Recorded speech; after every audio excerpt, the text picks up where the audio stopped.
60 कन्याओं को जन्म दिया, जिसमें 13 का विवाह कश्यप जी के साथ हुआ। और कश्यप जी की एक पत्नी दिति, जिसे दैत्यों का जन्म हुआ, उनकी एक पुत्री हुई रचना। रचना का विवाह तुष्टा मुनि के साथ हुआ, जिनके पुत्र हुए विश्ववान और सन्निवेश। विश्वरूप तो इतने प्रतापी और विद्वान थे कि एक बार उन्हें देव गुरु होने का प्रताप मिला, सौभाग्य मिला कि उन्होंने देव गुरु बनना स्वीकार किया। जब एक बार इंद्र ने बृहस्पति जी का अपमान किया और बृहस्पति जी स्वर्ग छोड़कर चले गए, तब इंद्र की इच्छा से विश्वरूप को देव गुरु बनाया गया। विश्वरूप यज्ञ के समय अपने मामा दैत्यों का नाम भी आहुति से दे दिया करते थे। जब इंद्र को पता चला कि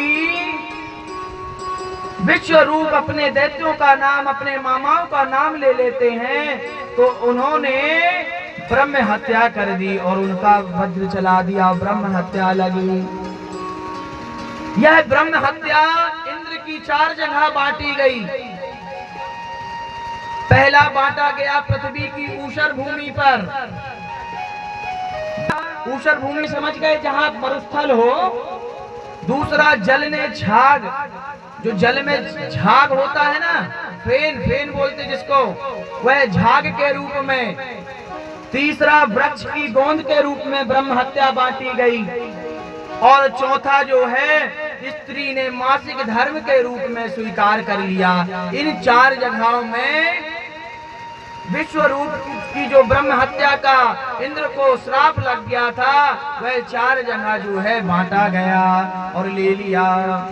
इंद्र को मारने की भावना से त्वष्टा मुनि ने यज्ञ किया और मंत्रों में गड़बड़ी हो जाने से इंद्र को मारने वाला नहीं, इंद्र से मरने वाला पैदा हो गया और नाम पड़ा वृत्तासुर।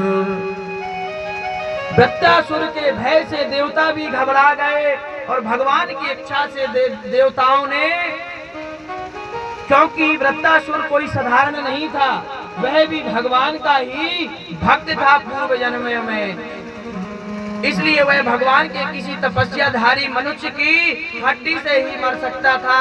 और वह हड्डी किसकी काम आई? दधीची मुनि की हड्डी मांगी और उन्हीं की वज्र का निर्माण किया और उसको इंद्र मारने के लिए चला। जब युद्ध हुआ दोनों पर, तो वृत्तासुर जो है भगवान की स्तुति करने लगा और क्या कहने लगा?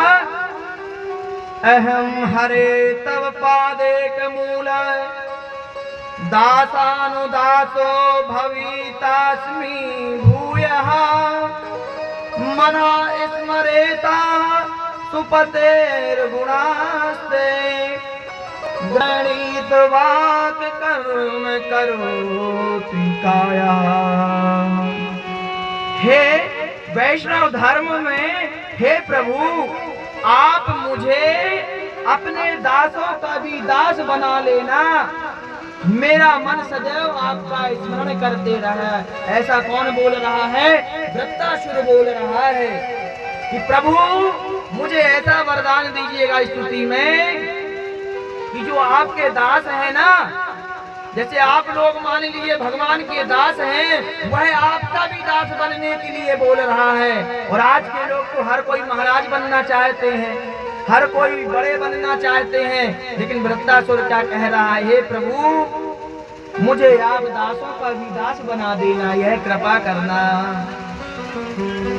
वाणी में गुणों का गायन, शरीर आपके लिए कर्म करता रहे, ऐसा मुझे यह कर्म प्रदान करना।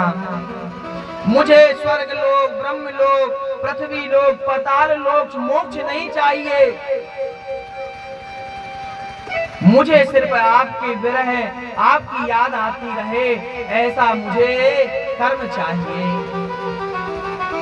ऐसा चाहिए कि सिर्फ आपकी मुझे याद बनी रहे, मैं कभी आपको भूलूं नहीं, ऐसा मुझे कर्म प्रदान करिए। मुझे ब्रह्म लोक नहीं चाहिए, स्वर्ग लोक नहीं चाहिए, पाताल नहीं चाहिए, पृथ्वी नहीं चाहिए, और कहता है जैसे बिना पंख का पक्षी माँ की याद में तड़पता है, हे प्रभु नवजात बछड़ा माँ की याद में तड़पता है, पति की याद में उसकी पत्नी तड़पती है, ऐसे ही मैं आपकी याद में तड़पूं प्रभु, ऐसा मुझे वरदान दीजिए। चौथे श्लोक में कहता है कि मैं हे प्रभु मेरा जन्म चाहे जहां भी हो, किंतु संग आपके भक्तों का ही मिले, ऐसा मुझे वरदान दीजिए। तब इंद्र कहते हैं अहो दानव सिद्धोषी यस्ते मति रिदश्री। अरे दानव तू तो सिद्ध है, तेरी मति तो परम पवित्र है। वृत्तासुर ने कहा हे इंद्र ये स्तुति मैं भगवान की कर रहा था, तू सावधान हो जा, मैं अपना कर्म जरूर करूंगा, तेरे से युद्ध अवश्य करूंगा। इंद्र ने वज्र से वृत्तासुर की दोनों भुजाएं काट दी। वृत्तासुर ने इंद्र को मुख में रख लिया और खा लिया। नारायण कवच का पाठ करके इंद्र ने वज्र से इंद्र को सुरक्षित कर दिया और 1 वर्ष बाद इंद्र जो है वृत्तासुर के बाहर निकल आए। और यह सब किससे हुआ? भगवान के नारायण कवच से बचने पर इंद्र की रक्षा हुई। जब हम कभी घोर संकट में हो, घोर विपत्तियों में हो, तो हमें अपने घर पर प्रभु का नारायण कवच करवाना चाहिए। नारायण कवच स्तोत्र है, उसका ब्राह्मणों से पाठन करवाना चाहिए। कभी संकट आवे तो ब्राह्मणों को बुला करके नारायण कवच का पाठ अवश्य कराएं।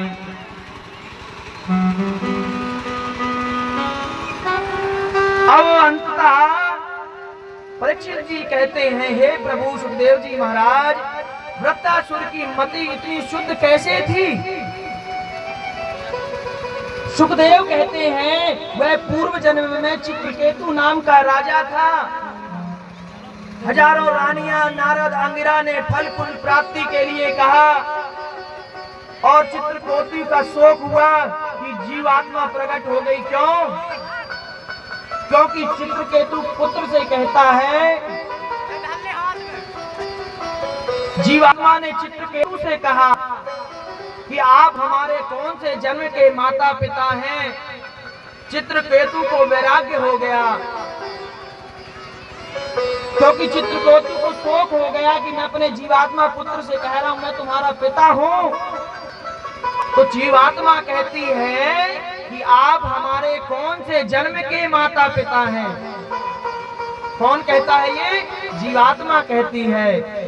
और चित्रकेतु को इसी बात पर वैराग्य हो जाता है। वैराग्य यानी सब कुछ छोड़ करके शंकरषण देव की उपासना कर विद्याधर लोक की प्राप्ति करता है। कौन? चित्रकेतु राजा। लेकिन एक समय की बात है, चित्रकेतु विमान पर सवार होकर के जा रहा था, तभी उसने देखा कि भगवान शिव पार्वती जी को गोद में लेकर के बिठाकर उपदेश दे रहे हैं। और क्या कह रहे हैं? चित्रकेतु क्या कह रहा है फिर? एष लोका गुरु साक्षात् धर्मं वक्ता शरीरिणाम् आस्ते मुख्या सभायां वै मिथुन भूया भार्या। चित्रकेतु ने कहा देखो जगत गुरुओं का ये हाल है, जब यही इस प्रकार का आचरण करेंगे तो सामान्य लोगों का होगा क्या? अतः भगवान भोलेनाथ तो कुछ नहीं बोले, दयालु हैं, क्योंकि जानते हैं ये भगवान शंकरषण देव मेरे हरि का जो है भक्त है, और भक्त में इतनी शक्ति होती है कि वह जो है भक्त जो है भगवान को भी कुछ भी बोल सकता है। परंतु माता पार्वती जी ने राक्षस होने का श्राप दे दिया उसे।